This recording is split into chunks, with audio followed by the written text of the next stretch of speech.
Place à l'édito éco. Bonjour Nicolas Bouzou. Bonjour Dimitri, bonjour à tous. C'était hier, Nicolas, l'Assemblée Générale d'Orpea, le géant des maisons de retraite.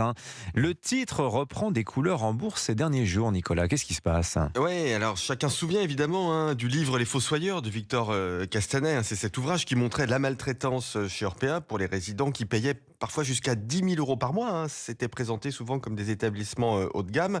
Bon, en plus de ce scandale, la gestion financière de l'entreprise était catastrophique. Alors, le groupe Orpea, c'est gros, c'est important.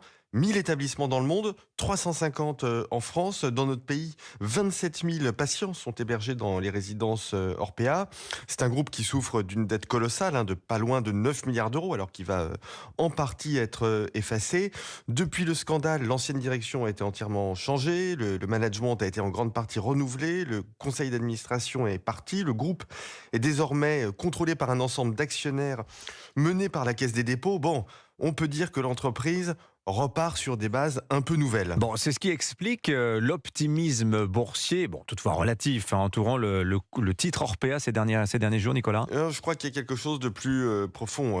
Un EHPAD, puisqu'on parle de cela, n'est pas une maison de retraite. C'est un établissement très médicalisé qui reçoit des personnes fortement dépendantes. J'entends souvent dire, et vous aussi sans doute, jamais je n'irai en EHPAD. Moi non plus, j'ai pas envie d'y aller, je préfère rester chez moi le cas échéant. Mais quand vous souffrez d'un Alzheimer très avancé, on ne peut pas vous laisser chez vous. On ne peut pas non plus aller dans une résidence senior, c'est-à-dire un immeuble simplement médicalisé avec des services de restauration et de blanchisserie.